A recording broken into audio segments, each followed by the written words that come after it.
After the end of World War II, the world was split into two, East and West. This marked the beginning of the era called the Cold War.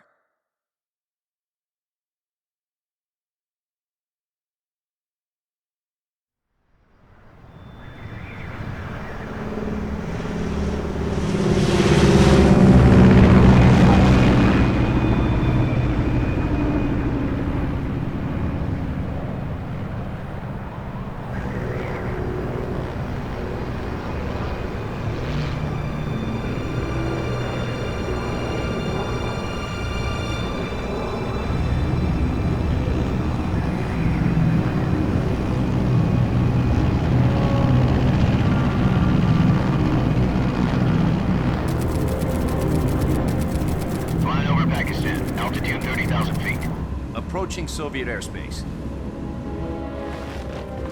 20 minutes to drop off. Commencing internal depressurization.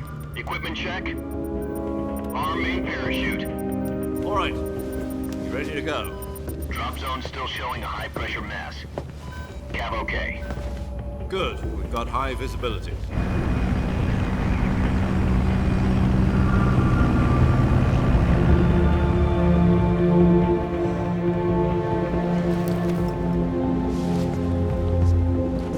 Put out that cigar.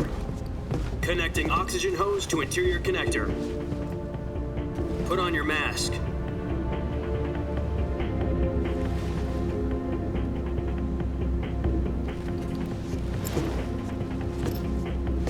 Does this panty waste know what he's doing? Approaching release point. 10 minutes to drop off. Hey, are you deaf? He said put out the cigar and put on your mask.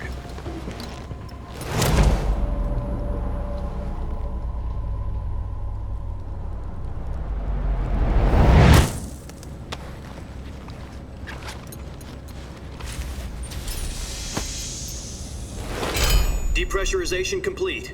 Checking oxygen supply. 6 minutes to drop off. Opening rear hatch.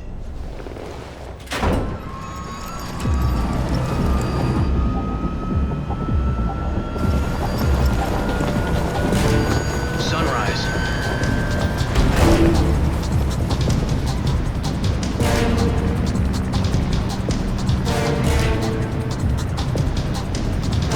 External temperature minus 46 degrees Celsius. 2 minutes to drop off. Stand up. You'll be falling at 130 miles per hour. Try not to get frostbite from the wind chill. 1 minute to drop off. Move to the rear. Activate bailout bottle. This is one for the history books. The world's first halo jump. 10 seconds to drop off. Stand by. Status okay. All green. Prepare for drop-off. Countdown.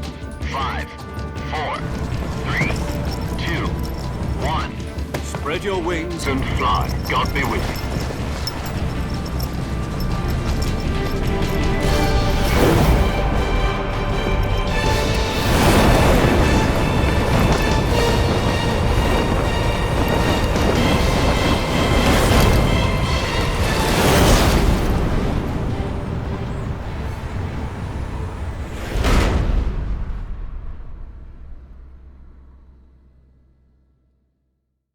Jack, I've got some important news. The head of the CIA has finally given us the green light for the virtuous mission. Virtual mission? No, the virtuous mission. The future of our Fox unit depends on it. If it succeeds, we'll be officially organized into a unit. Virtuous mission? Sounds like some kind of initiation ritual. You know, don't get cocky. This isn't a training op. Right. So what exactly is this wonderful mission? Well, about 2 years ago, a certain Soviet scientist requested asylum in the West through one of our moles. His name is Nikolai Stepanovich Sokolov. He's head of the OKB-754 Design Bureau, one of the Soviets' top-secret weapon research facilities, and the East's foremost expert on weapons development. Sokolov? Isn't he that famous rocket scientist? The very same. On April the 12th, 1961, the Soviets achieved the first manned spaceflight in history. The Earth was blue, but there was no God. Well spoken. The rocket that carried Yuri Gagarin to orbit was the A-1, known as the Vostok rocket. Sokolov is said to be the man most responsible for the multi-engine cluster used in that rocket. After Gagarin's flight, Sokolov left rocket development to become the head of the newly established Design Bureau. From a lowly technician to head of a design bureau, that's quite a success story, so why'd he want to defect? It seems he'd become afraid of his own creations. Afraid? Call it a crisis of conscience. And for that, he left his country and his family behind and went over the fence? Not exactly. One of his conditions was that his family was also to be taken safely to the west. We used a mole to get the family out first and succeeded in sneaking Sokolov over the Berlin Wall shortly afterwards. I was the one who conducted the operation. The security on the eastern side was still full of holes back then. Then what? We got Sokolov over in one piece, but the whole ordeal had left him exhausted, and we checked him into a hospital in West Berlin. It took him 2 weeks and more than 600 miles to get from the research facility in the Soviet Union to Berlin. He was in no condition to say anything coherent. And it was only a week later that we had something much bigger on our hands. The Cuban Missile Crisis. October the 16th, 1962, President Kennedy received word that the Soviets were in the process of deploying intermediate-range ballistic missiles in Cuba. The President demanded that the Soviets dismantle and remove the missiles. At the same time, he announced a naval blockade to prevent further missile shipments from reaching Cuba. But the Soviets didn't back down, instead placing their armed forces on secondary alert. Soviet transport ships carrying missiles continued on course towards Cuba. US and Soviet forces went on alert for an all-out nuclear war. Frantic negotiations were conducted through the UN's Emergency Security Council and unofficial channels to end the hair-trigger standoff. Finally, on October the 28th, the Soviet Union agreed to remove its missiles from Cuba, and so the world avoided a nuclear holocaust. But in order to get the Soviets to pull their missiles out, we had to make a deal. You mean the one where the US agreed to remove its IRBMs from Turkey? No. The Jupiter IRBMs deployed in Turkey were obsolete, and we were going to get rid of them anyway. They had no strategic value whatsoever to either the US or the Russians. The Turkey deal was a ruse, a cover story that was fed to the other intelligence agencies around the world. So what did the Russians really want? Sokolov. They wanted us to return Sokolov. You mean the Soviets pulled out of Cuba just to get their hands on Sokolov? That's right. What the hell was he working on? At the time, we had no idea. We were running out of time. It was either give up Sokolov or risk full-scale nuclear war. In the end, we had no choice.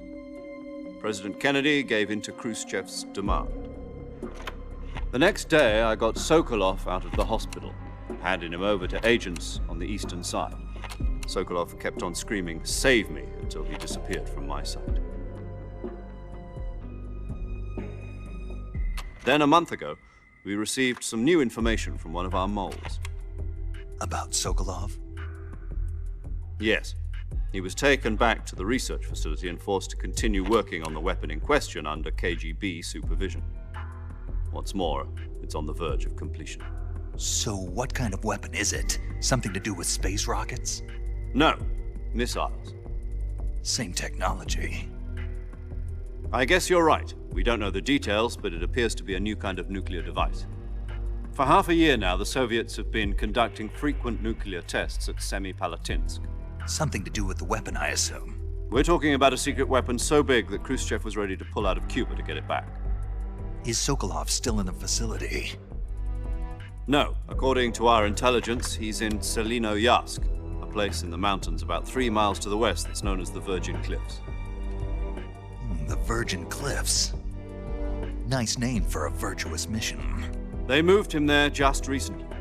Why? Apparently, they're conducting a field test of the weapon, but it's our best chance to get him back. This mission would never have been possible if he was still in the research facility. This is our last chance. Sokolov must have known that too when he contacted us.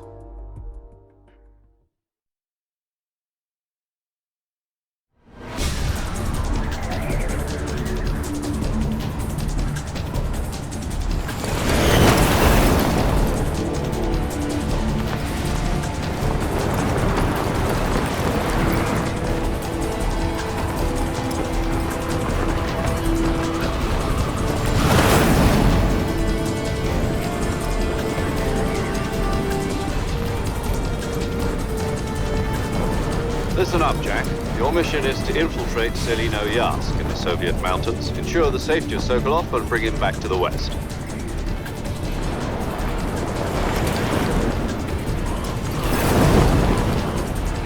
If we don't get Sokolov back before that weapon is complete, we'll be facing a major crisis. The clock is ticking.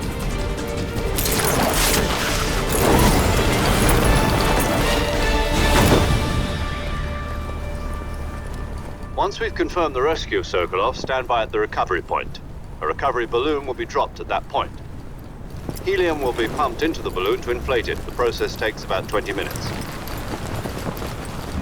Once it's complete, the gunship's arm will latch onto the balloon and pull it up. The Fulton surface-to-air recovery system. I'm familiar with the theory. Take it easy. It's been combat proven. Do you think Sokolov is up to it? The shock will be less than during a parachute jump, and the arm can handle up to 500 pounds. So you're planning on going over the border in a single combat Talon? She's equipped with two 6-barrel 20mm Vulcan cannons, as well as two 40mm machine guns. Sounds like she could hold her own against a battalion of tanks. Even with the fuel in the reserve tank, we're facing a 4-hour time limit. If all goes well, it shouldn't take more than a few hours. Home in time for dinner. But if anything goes wrong, you'll be eating dinner, breakfast, and all the rest of your meals in the jungle.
Do you copy? You're already in enemy territory, and somebody might be listening in. From here on out, we'll be using code names to refer to each other. Your code name for this mission will be Naked Snake. I'll be referring to you as Snake from now on. You're not to mention your real name. Snake? What, you don't like snakes? What do you mean? Well, you've eaten one before, haven't you? In survival training. I'm glad to hear that. I don't know if I'd ever order one in a restaurant, but... Be careful, you might not have a choice. What about you, Major? What should I call you? Let's see. I'll be Tom. Call me Major Tom.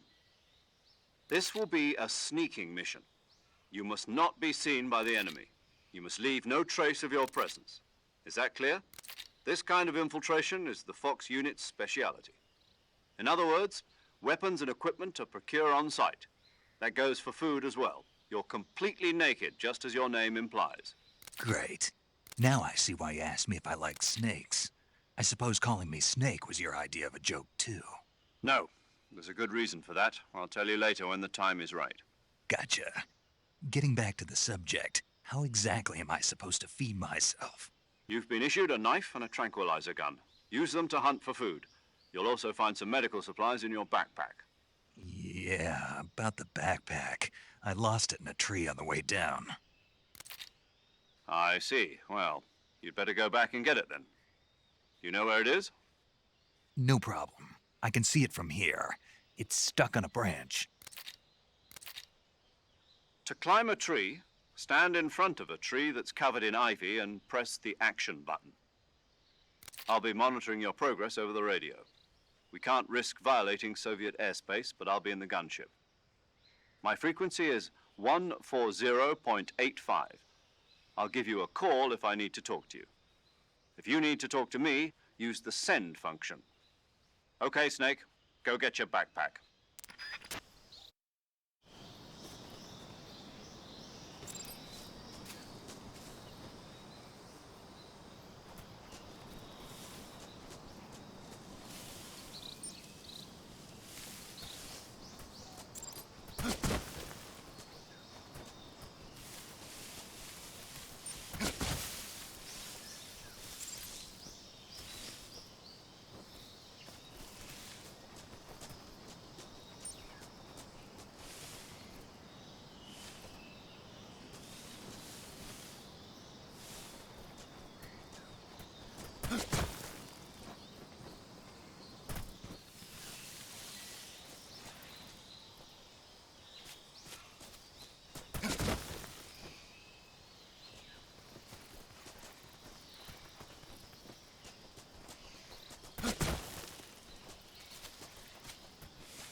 Snake, where do you think you're going?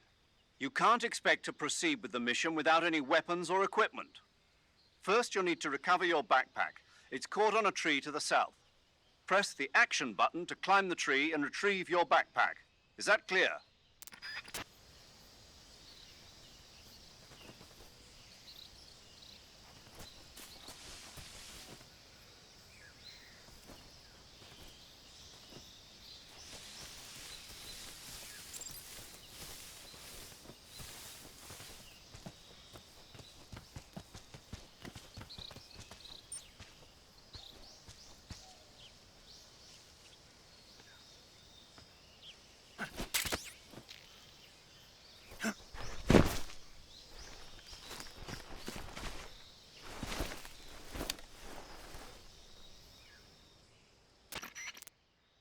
I see you've retrieved your backpack, Snake. To equip a weapon, it's necessary to take it out of your backpack. In the survival viewer, choose Weapon from the backpack.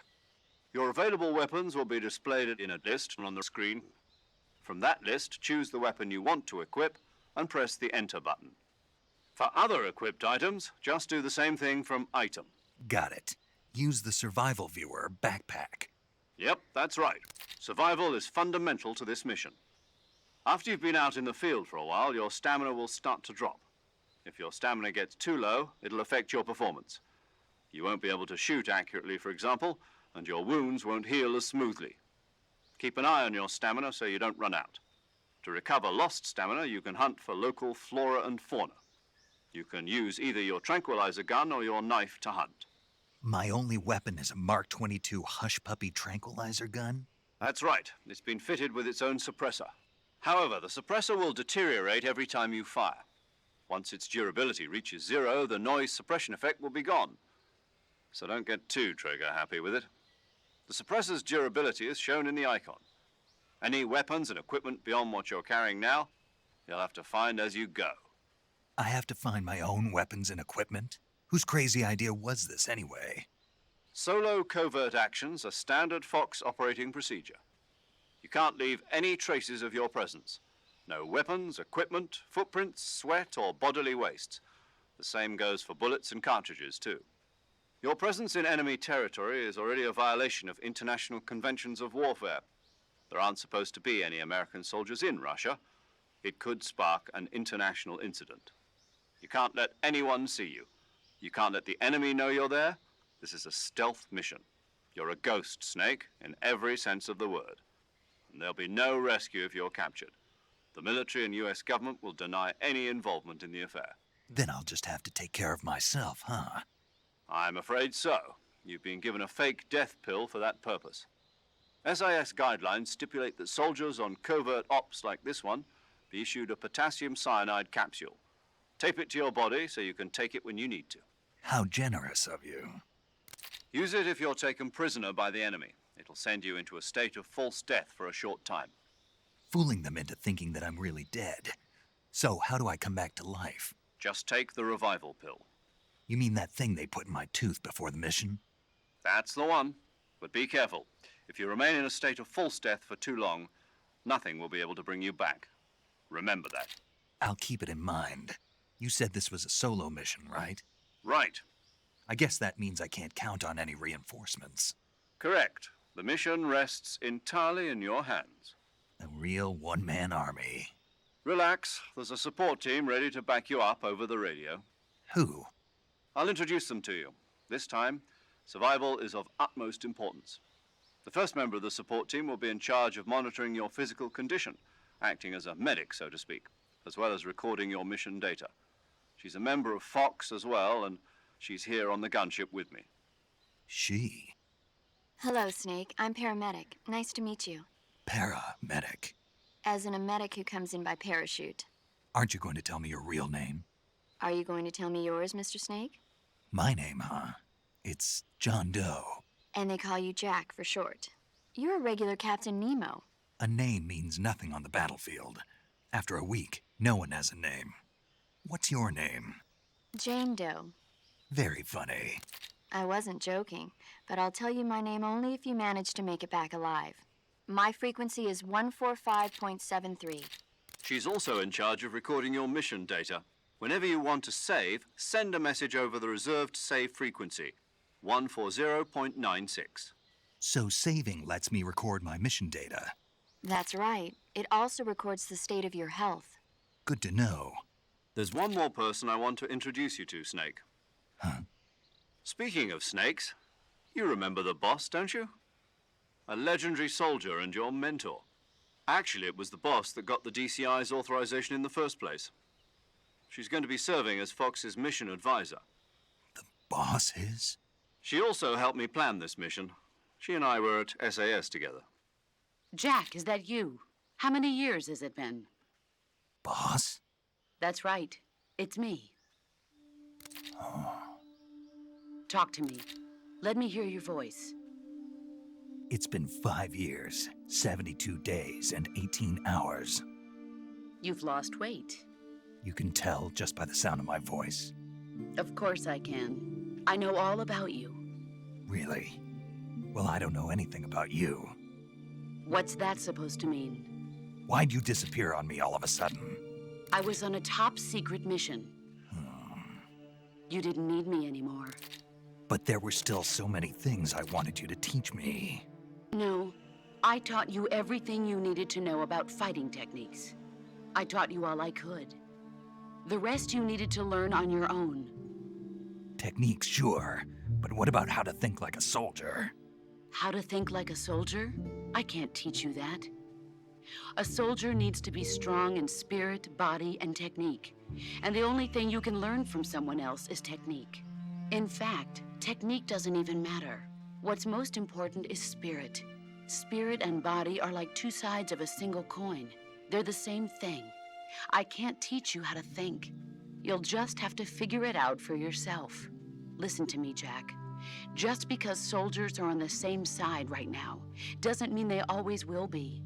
Having personal feelings about your comrades is one of the worst sins you can commit. Politics determine who you face on the battlefield. And politics are a living thing. They change along with the times. Yesterday's good might be tomorrow's evil. Is that why you abandoned me? No, it had nothing to do with you. I already told you, Jack. I was on a top-secret mission. A soldier has to follow whatever orders he's given. It's not his place to question why. But you're looking for a reason to fight. You're a natural-born fighter, but you're not quite a soldier. A soldier is a political tool, nothing more. That's doubly true if he's a career soldier. Right and wrong have no place in his mission. He has no enemies and no friends. Only the mission. You follow the orders you're given. That's what being a soldier is. I do whatever I have to get the job done. I don't think about politics. That's not the same thing. Sooner or later, your conscience is going to bother you. In the end, you have to choose whether you're going to live as a soldier or just another man with a gun. There's a saying in the Orient, loyalty to the end. Do you know what it means? Being patriotic. It means devoting yourself to your country. I follow the president and the top brass. I'm ready to die for them if necessary. The president and the top brass won't be there forever. Once their terms are up, others will take their place. I follow the will of the leader, no matter who's in charge. People aren't the ones who dictate the missions. Then who does? The times. People's values change over time, and so do the leaders of a country. So there's no such thing as an enemy in absolute terms. The enemies we fight are only enemies in relative terms, constantly changing with the times. As long as we have loyalty to the end, there's no point in believing in anything, even in those we love. And that's the way a soldier's supposed to think? The only thing we can believe in with absolute certainty is the mission, Jack. All right, but do me a favor. What is it? Call me Snake. Snake. Oh, right. Your code name is Snake. It suits you well. That's right. The legendary unit that the boss put together during World War II was a snake. The Cobra unit, a group of heroes that brought the war to an end and saved the world. As long as you've got a legendary hero backing you up, you'll be fine. Isn't that right, Snake? Yeah, I can't think of anyone else I'd rather have with me. Oh, and one more thing, boss. Yes? It's good to hear your voice again. Same here. After all, who knows if either of us will make it out alive? Snake, you are always best at urban warfare and infiltrating buildings. But this is the jungle. Survival is going to be key. Those CQC techniques I taught you are sure to come in handy. CQC? Close quarters combat, huh? I've been in the Green Berets for the past few years. I'm probably pretty rusty. Not to worry. I'll be here to help you remember. After all, this is your first actual survival mission. I'll be supporting you over the radio. Where are you, boss? Next to the Major? The boss is communicating with us by radio from aboard a Permit-class submarine in the Arctic Ocean. My frequency is 141.80. Call me if you need my advice on battle techniques. Gotcha. Your mission is to retrieve Dr. Sokolov. Dr. Sokolov is being held in an abandoned factory located to the north of your current position. Avoid heavy combat and don't let anyone see you. Don't forget that this is a stealth mission. Snake, try to remember some of the basics of CQC.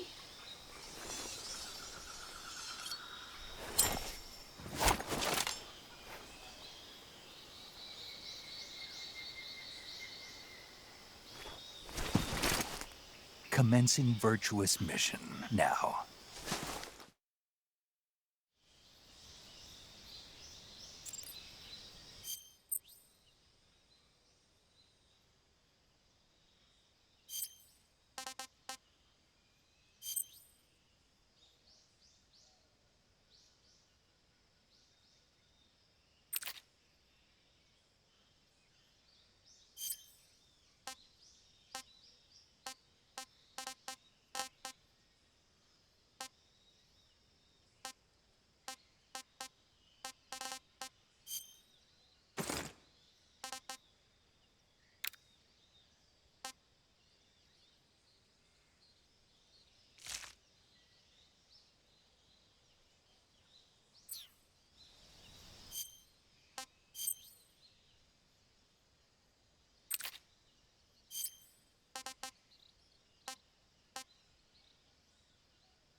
Saving the game, Snake?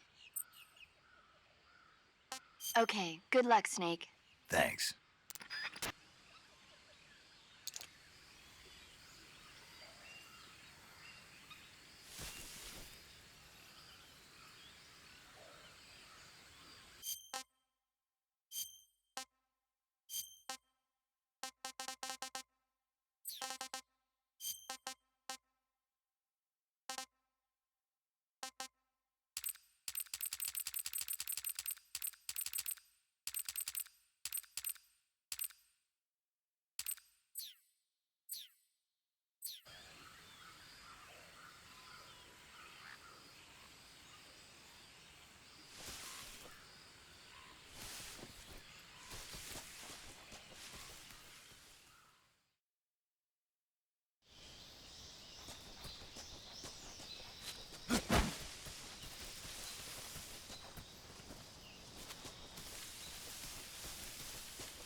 What's good?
Major, I've spotted 2 enemy soldiers.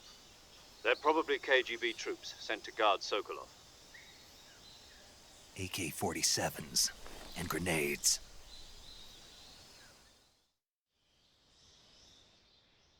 Snake, your presence in Soviet territory is already a violation of international law.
Who's that?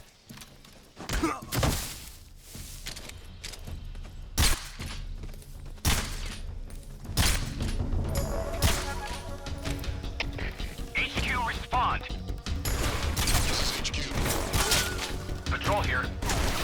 Enemy sighted. Requesting backup. Acknowledged.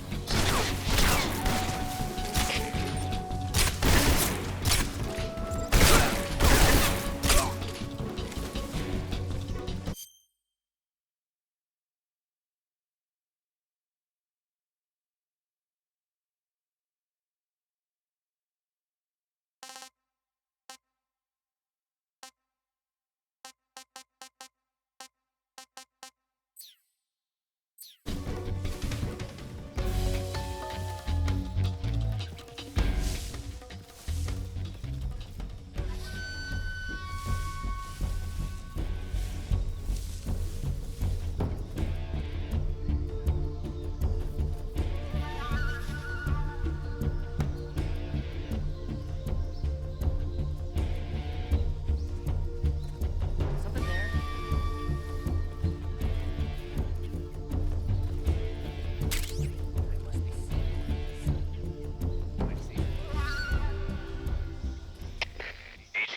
HQ. This is HQ. Patrol here. We've lost sight of the intruder, going into high alert.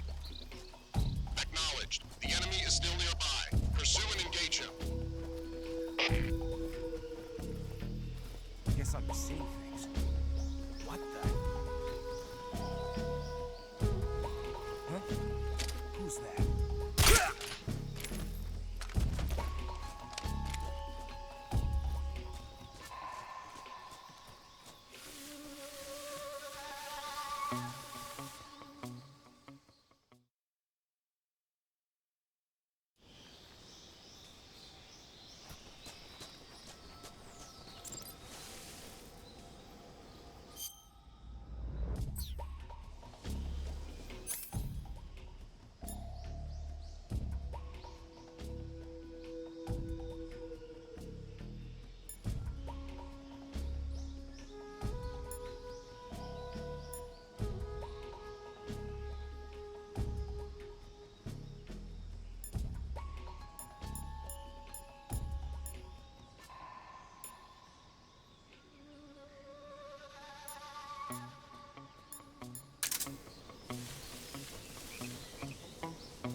Unable to determine the problem. Understood. Return to your position.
What's going on?